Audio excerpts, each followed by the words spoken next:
Hello there. I wanted to do a video just for Jehovah's Witnesses who visit my channel, who might be slowly waking up and realizing that not everything Watchtower has told them is true.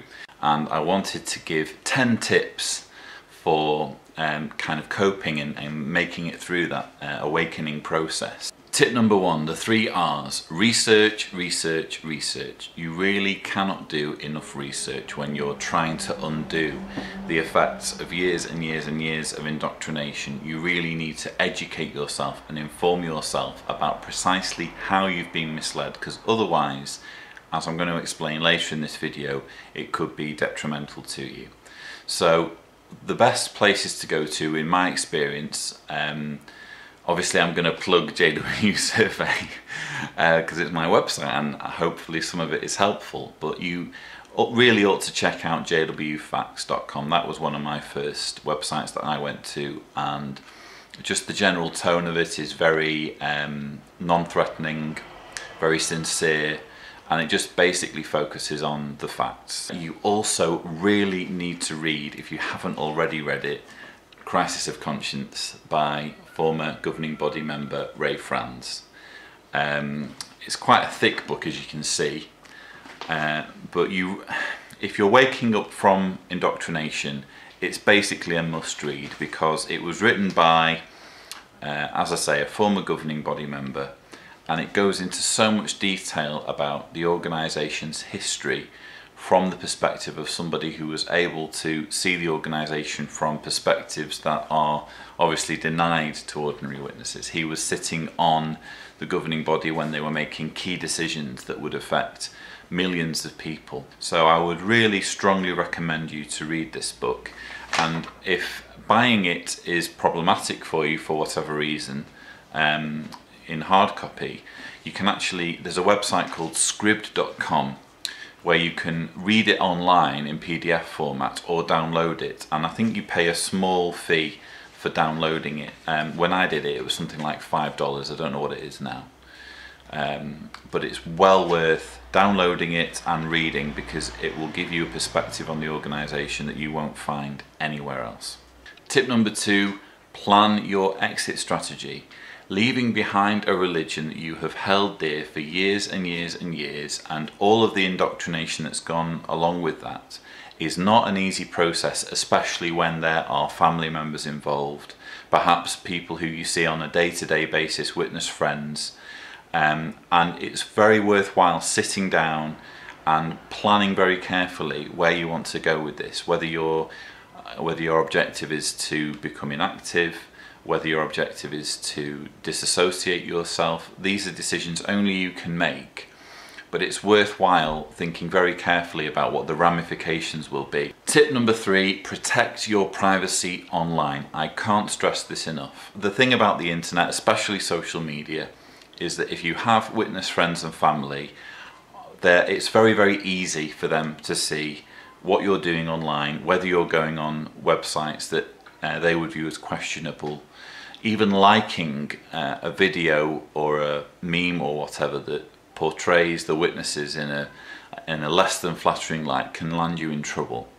And so it's well worth thinking very, very carefully about how much your witness friends and family can see of you online. Especially if you're going to use Facebook, I would strongly recommend, if you're a fader, that is, you're wanting to stay inactive and not disassociate yourself and keep your bonds with your family members, I would strongly recommend setting up a fake account on Facebook. Don't have anything on your Facebook account that could give a clue as to your real identity, because that could land you in hot water. Tip number 4, build a team. When I was inactive for maybe 2 years before I disassociated myself, and I was shunned during that period, even though technically I was still one of Jehovah's Witnesses. I call it preemptive shunning. And it's very, very difficult to go through that kind of ostracism, especially when there's no real reason for it. It's just people who you thought were friends turning their back on you because you're not as zealous and devout as they are anymore. So what you really need to do is establish a team. Maybe you have family members who aren't witnesses. Maybe you have friends at work or neighbours or people in your community that you can just draw that little bit closer to, because when the shunning kicks in, whether you're inactive or disassociated or disfellowshipped, when the shunning kicks in, it will be difficult, and you'll need some kind of team. It's human nature to want to belong to a community, and it's important that you build that team now before things start to get more difficult. Tip number 5, exercise extreme caution when talking with witness friends and family, and especially elders, about your doubts. In fact, I would recommend not to talk about your doubts at all unless it's absolutely necessary.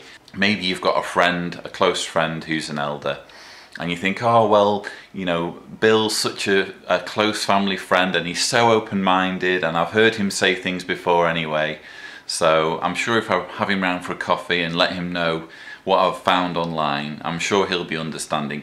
No, it doesn't work that way. I was once Bill the elder. I was once a very open-minded elder, and I can tell you that when you're an elder, you are essentially a line manager. It doesn't matter what your personal thoughts are, you do what the organisation tells you to do. It's far better to avoid any conversation, especially with elders, and even when it comes to friends and family members.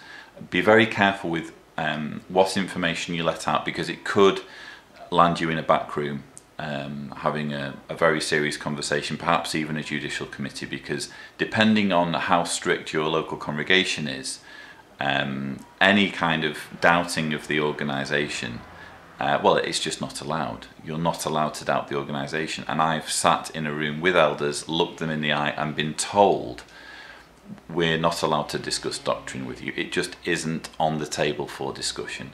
Related to this is tip number 6, be realistic about your family. Just because you're waking up doesn't mean your husband or wife will wake up, doesn't mean your children will wake up. It takes a long time, it takes a variety of factors to bring someone to a situation where they're able to start honestly questioning their beliefs. It's not as easy as flicking a switch, and if you expect it to be that easy with your spouse, with your children, you will be bitterly disappointed. It's far better to be patient. Obviously, depending on how close you are, you will want to say something. You'll maybe want to prepare them for the fact that you're winding down, going on the ministry and going to the meetings and that kind of thing. That's perfectly understandable. But just don't expect them to drop everything and follow you or to agree with you. Just share small nuggets of information that you found, especially in the publications, because you can't expect them to trust anything you find on JW Facts or JW Survey. But if you find something in the publications themselves that doesn't make sense, then just mention it, but don't kind of make a big deal of it. When I was waking my wife up, that's precisely what I did. I'd share things now and then, but I wouldn't insist that she saw things my way, and by and large I left her to come to me with questions, and eventually she ended up joining me. But it doesn't work out that way with all wives or husbands.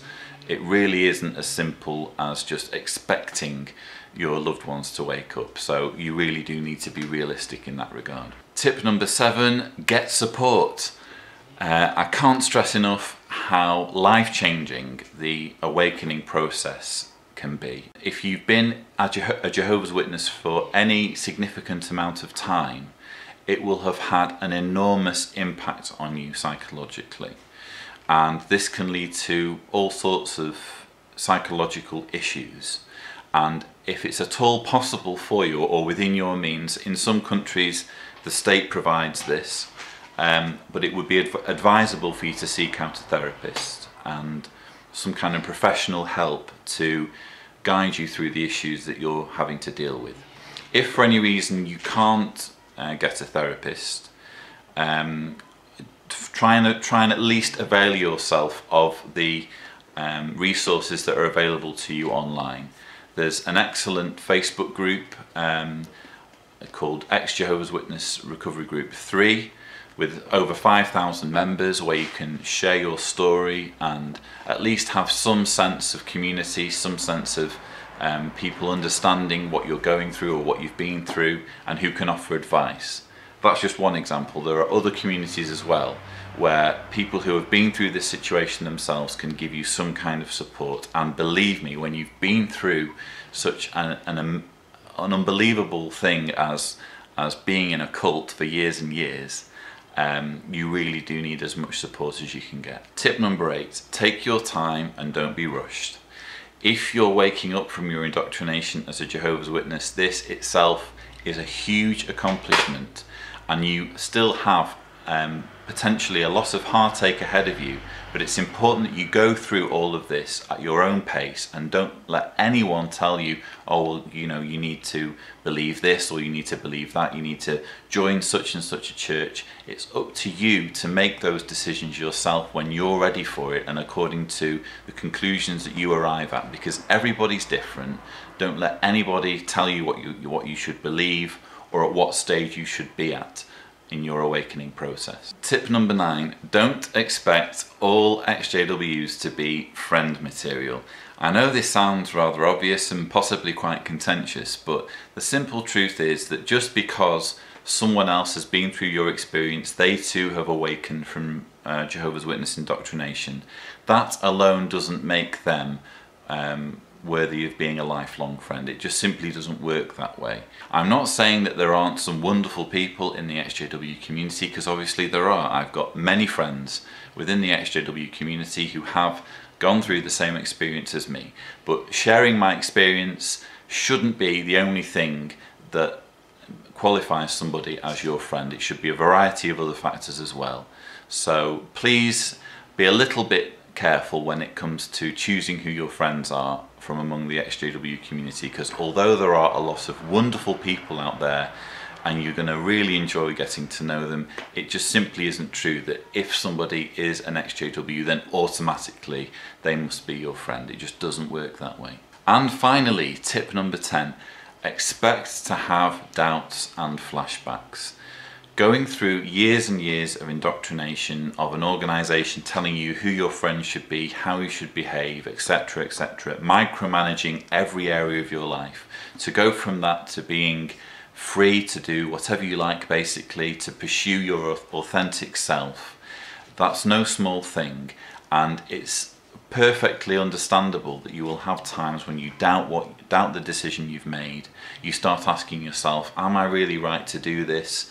Surely there must be some truth to what I was doing. Maybe the governing body are God's organisation on earth after all. Perhaps I've missed something. Perhaps I've been misled, etc., etc. And all of this is simply a product of the indoctrination that you went through, because you cannot be indoctrinated for decades and not have it have some kind of residue on your psyche. I go through the same thing from time to time, and frankly I regard it as a healthy thing to still have doubts. It's healthy to continue to question yourself, because the moment you get to a stage in life where you think you've got everything figured out, you think you've got all the answers, that's when you need to start worrying. So it's perfectly healthy to have doubts, but don't feel as though you're regressing or you're somehow not worthy, or don't feel any guilt basically if you do have flashbacks to when you were a witness or doubts about whether you're pursuing the right course. It's perfectly normal to have those doubts.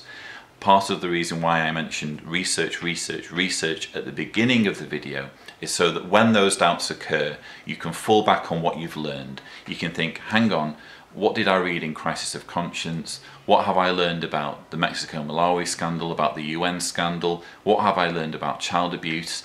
And then when you connect all of those dots, sometimes you need to do it many, many times in your life.